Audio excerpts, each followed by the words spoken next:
It's time for me to contradict myself. Sort of. Previously, I suggested that Australia's Big Bash League is okay. Not great, not terrible, just somewhere in between. And that being okay is itself okay. It's fine, it's not a problem. But is it really okay to be just okay? Shouldn't we want the best in life for ourselves and for everyone else too? Sure, being mediocre is better than being bad, but if there's room for improvement, why not aim to improve? So today we're going to explore how to make the Big Bash League at least a little bit better. Let's start with two obvious things that would improve the competition greatly, but which Cricket Australia are probably never going to do. The first option is to buy a whole bunch of really good international superstar players and turn the BBL into a second IPL. Cricket Australia just doesn't have the money to do that, and private ownership would almost inevitably turn the league into a feeder for the IPL rather than a competitor. The market simply doesn't exist in Australia to afford such a competition. The second option would be to revert to the state versus state competition that the Big Bash used to be. Like I hinted at in my previous video, there was nothing really wrong with the Big Bash. 6 teams in a round robin for 10 matches per team sounds pretty much like what Cricket Australia was aiming for anyway. And if they'd given as much marketing to the original as the BBL received, and got it on free-to-air television, I have no doubt that the Big Bash would have been just as, or even more popular than the BBL. Just look at the popularity and success of Perth, Adelaide, and now Brisbane as de facto state teams.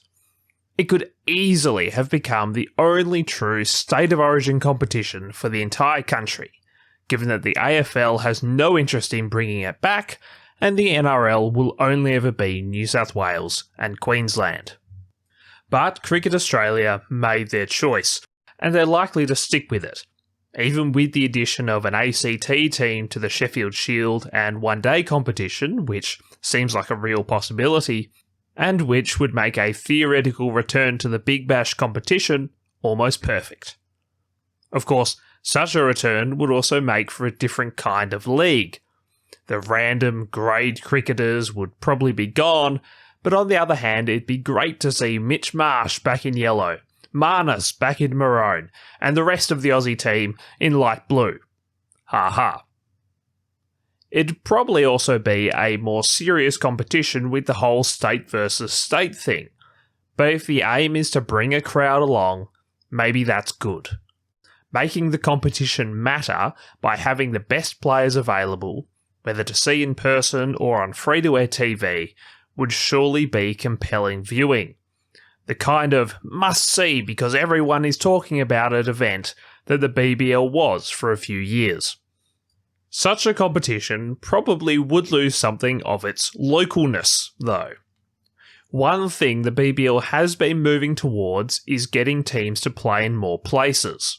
Of the 8 franchises, only 2 played all their home matches at the same ground last season. Although perhaps tellingly, those 2 franchises are the fan favourite Scorchers and Strikers. Having said that, in a 7-team, 12 matches per side competition, there'd be plenty of room for every state to play one of their home matches somewhere else. The carnival aspect of T20 cricket lends itself well to going on a local tour, so to speak, of venues that wouldn't otherwise get cricketers of this quality playing matches there. Alex Hales and Riley Russo probably could have gone their whole career without playing in Albury, but thanks to the Sydney Thunder, they can now say that they have, and 10,000 locals were there to watch them play, and I'd like to think that everyone involved is better off for it.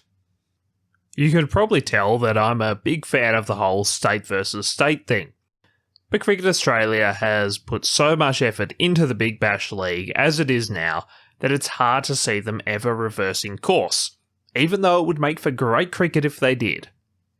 So if they're going to stick to their guns, they might as well go the whole way.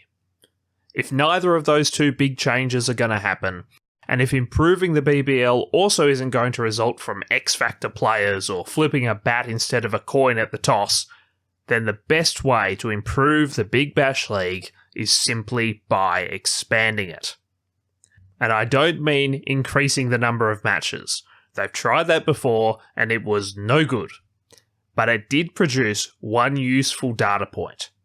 In the 2018-19 season, television audiences were more local. There were too many BBL games to follow, so viewers didn't watch every match like they used to. Instead, they would mostly just watch their local team whenever they were playing.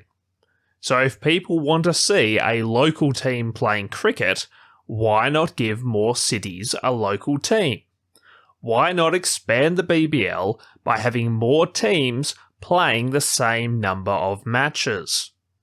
Cricket Australia has toyed with expansion before, back when their eyes were glazed over from the average attendance hitting 30,000. Back then, all CA was thinking about was the expansion of their profit margins that would surely come from more cricket. That fantasy having since been disproven, CA has shied away from bringing up the subject again. But it seems to me that if teams are going to continue picking overseas value for money players, and the Australian international summer is going to keep preventing the top national players from playing in their league, then the BBL should embrace its current feel and create more opportunities, not just for top grade players to play with some of the best available players, but also for locals to have a team of their own to support. Why not move the Renegades to Geelong? Why not have a team in Newcastle or Coffs Harbour, in North Queensland, in the Riverina, or in the Southwest? If we had, let's say, an 11-team league, every team would have 5 matches at home and 5 away, just like they currently play. All that changes is that more people get the chance to call a team their own. The key to this strategy is to maximise local support. The whole concept of the Big Bash League was to make cricket a more visible part of the community, to try and claw back what had been lost with the expansion of international cricket at the expense of the state leagues. More teams in more cities means more communities that can be actively involved with cricket.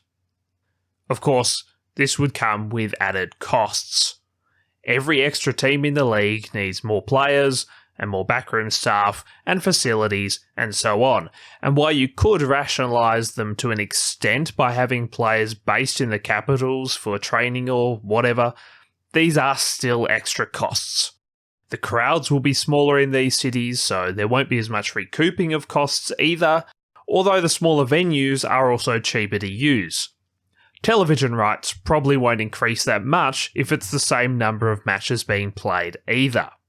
But I'd say that's all worth it for Cricket Australia's long-term strategy of continued community involvement in the game of cricket. The BBL isn't just a money spinner. In fact, CA was technically running at a loss on the league for quite a few years after it began. But to them, it was worth it for the other strategic interests the league supports. If they just wanted a quick buck, they'd have privatised the league years ago. But they recognised that they could aim for something bigger and better than an immediate sugar rush. And now, 15 years later, they're in a position where teenagers have grown up with the BBL. They're attached to their local team, not to the league as a whole. So now's the time to invest in the next generation of cricket followers in other cities around the country, many of whom might have limited options for local professional sports teams. Because the BBL only runs for part of the summer, it's the perfect league to bring to these places to foster a community spirit around the game of cricket.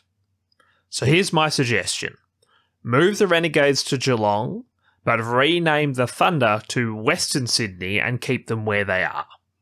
While Melbourne and Sydney are both huge cities, Melbourne doesn't have the same kind of internal division that Sydney does. It doesn't have significant satellite cities, at least not yet, maybe in a few decades. At the moment, the homes of the Stars and the Renegades are within minutes of each other. They don't represent obviously different parts of the city. Western Sydney, on the other hand, seems like much more of a separate city to Sydney than any part of Melbourne does from the other part, geographically and culturally. So while Sydney technically keeps 2 teams in this scenario, they aren't really of the same city, if you get what I mean. Then add 3 more teams. Canberra and Gold Coast are, I think, fairly obvious choices. And for the final team, I'd go with Newcastle, although Coffs Harbour does have a ground that hosts BBL matches at the moment. But the Central Coast is a smaller and more scattered population centre. And just like that, you have a league that is ready to reach into the local communities of 2 million more Australians by giving them their own teams. Who could possibly say no to that? And here's some good news. Cricket Australia, despite holding off on expansion for a while, does seem to be thinking along these lines. Their strategic vision for 2022 to 2027 included adding at least 1 team to the BBL. The recent territory election for the ACT included party promises to push for a Canberra BBL team. And it seems to just generally be on people's minds that maybe it's time to have another team in the BBL. One issue I could see though is that if you added extra women's teams, that would start to become a serious drain on finances, even more than these new men's teams would be. There are probably ways to mitigate that, but perhaps it might make more sense for the women's game to be state-based. On the other hand, maybe it would just emphasise the point that expansion is all about building community around cricket, whatever the cost. Let me know how you would change the Big Bash for the better in the comments below, and I'll see you in the next video.